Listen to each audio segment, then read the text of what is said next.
Hi 𝗣𝗿𝗫, I am 𝗍𝗟 𝗙𝗨𝗥 from 𝗣𝗿 and I am honored to share with you my life with my pets. In our home, we take care of 14 dogs. Yes po, 1-4. 14 dogs po. Hindi po kasama yung mga deceased na or yung mga naipamigay na. First is si Trish. So Trish is our senior and first dog. She is now 10 years old and she was adopted from Bahrain where we stayed before.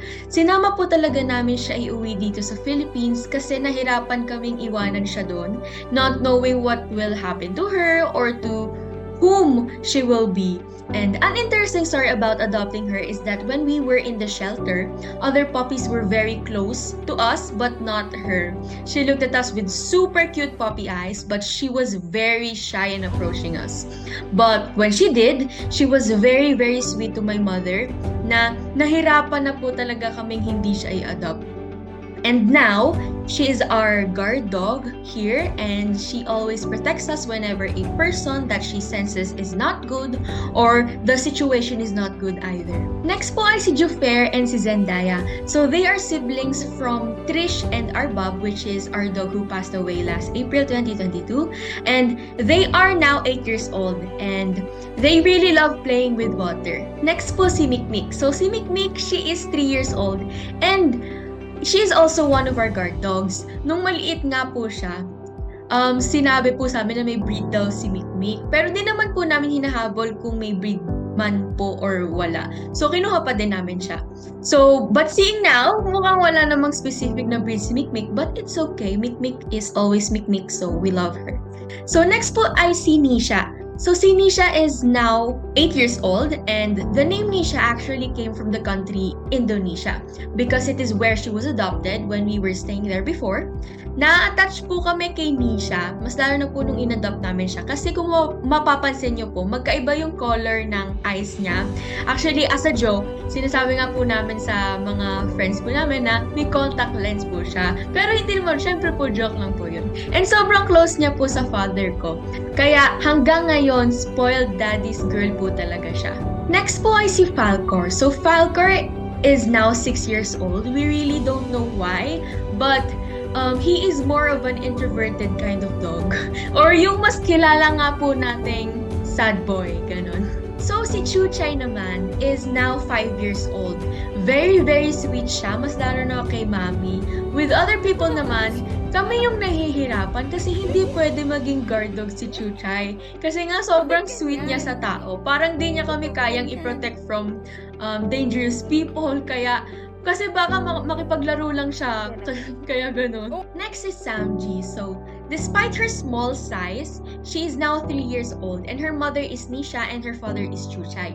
Napaka-photogenic po ng aso na ito. Marunong siyang mag-smile, tumingin sa camera if you count 1, 2, 3, ganon. Hikay siya, nagde-dress up siya, ganon. Mahilig siya magpili ng dress niya. Kung papipiliin siya, pipiliin niya yung mas gusto niya, ganon. Opo, totoo po yun. And with her size, sobrang baby niya pa din kasi gusto niya parating nagpapakarga, nagpapalambing, ganun. And si Chandy naman, she is now 2 years old. She is also a daughter of Nisha and 𝗍𝗏𝗧.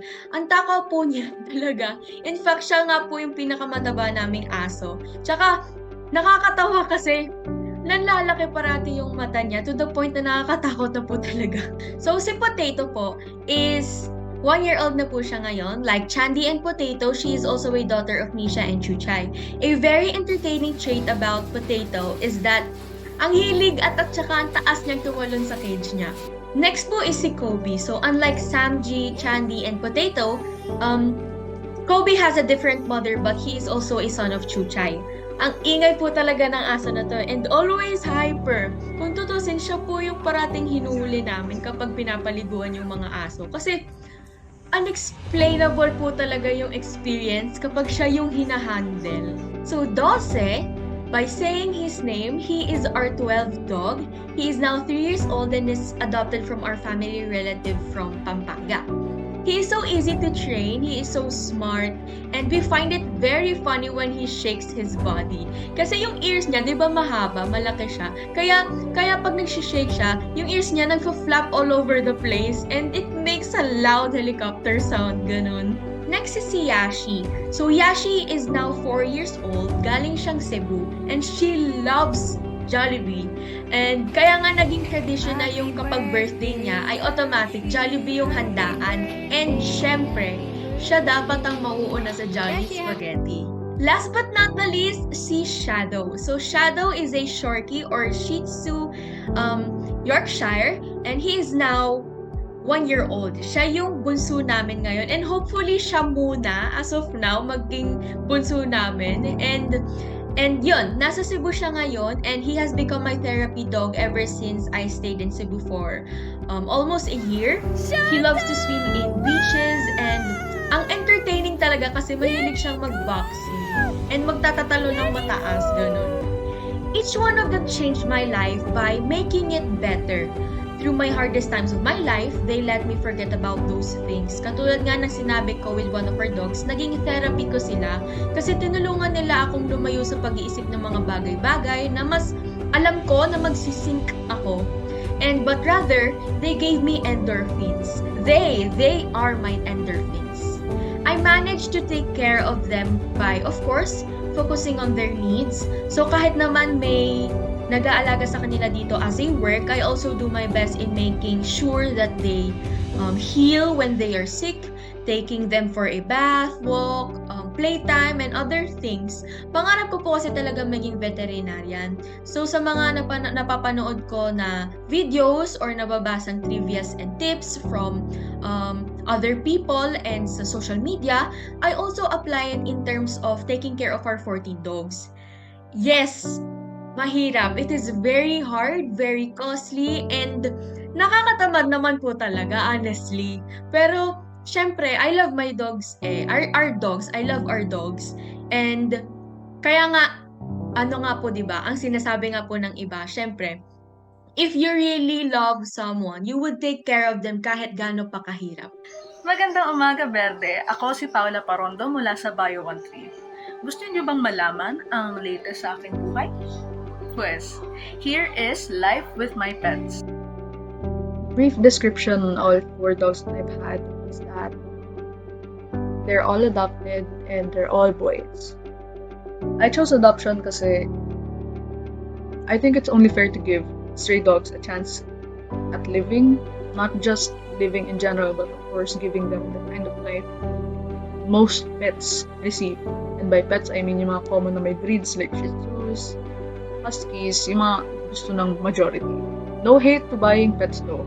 I'm just stating my own belief. Next one is, bakit puro lalaki lang pinipili ko? Kasi, for me, I think ang hirap magkaroon ng babae sa subdivision namin. Although we do keep our dogs inside the house lang. Like, hindi namin sila pinapalabas on their own. Ay, ang hassling pa din. Kasi, at some point, there would be some possible issues with having a female dog, but no hate ulit on that. It's just my own personal view with having my own pets. But in the future, I will consider getting a female dog. Going back though, si Finn and si Jake, I got them at the same time after namatay yung dog ng kapatid ko. This was around 2013. I was in grade school. Ang laking shock rin kasi when you adopt, you don't know what you're gonna get. Or at least yun yung case ko. Kasi, syempre, bata ako at the time and in my head, in-expect kong puppy ang mapupunta sa akin. Like, any dog that I'll get, puppy. Gulat ako, ang laki na nilang aso. Like, it's not just the age, pero literal na ang laki nilang aso. Si Finn, he was this long, pero he's short. He's a short dog. Parang half dog. Lakachan ba yun? Tapos si Jake naman, opposite niya, he is a big dog. So pag tumayo siya, parang abot niya yung 5'3" na tao. Daig niya yung husky. I guess the common question naman people get when it comes to adoption ay hindi ba hassling na hindi ganito yung outcome na in-expect? Actually, hindi. Kasi si Finn and si Jake, they were, despite their size, they were displaying puppy behavior all throughout the years. And they're very playful, loving, they're very nice. Natuto naman ng tricks over time. Si Jake, marunong siya mag-attack which is mandadambalan ng tao. Tapos si Finn naman, he knows how to handshake, tumalon sa chair, yung common stuff. Si third dog naman, this is Chewy. I got him during my junior high school days. After namin ihiwalay si Finn and si Jake, kasi I gave Jake away sa lola ko para merong taga-bantay sa kanya. And si Finn naman naiwan sa akin. Si Chewy naman, this was offered by a close friend or a close family friend. Kasi they were selling Shih Tzus. So, dyan nalaman niya na natutuwa ako sa aso, so she offered one to me. It's heartbreaking lang at that time kasi I remember it so well na yung araw na binisita namin sila Chewy, like yung silang magkakapatid dun sa bahay ng friend namin, it clicked. Something in my head clicked na, oh, ito yung gusto kong puppy. Specifically, yon. Hindi dahil sa color or sa gender or sa whatever specification there is. Pero like, it's a gut feeling, a positive, warm thought in my head na, oh, I want this puppy. Siya lang nag-iisang brown na puppy sa kanilang magkakapatid na merong black highlight. Kaso, as I've said, heartbreaking dahil siya lang din yung nag-iisang puppy sa kanilang magkakapatid na may weak immune system. So, before I got Chewy, I had to wait for a few weeks kasi he had to be taken sa vet and he had to be confined until he was all better. Actually, it did take a few weeks din. It took about a month before I can get him. And it's really something that he was able to pull through and he was able to live a good life naman. So sadly, he passed away during, I believe, grade 10, grade 11, when I was in grade 10 or grade 11, due to garapata. Ayun. So please take care of your pets. Dahil naagapan naman namin yung case niya. Sadyang, syempre, pag may garapata, there are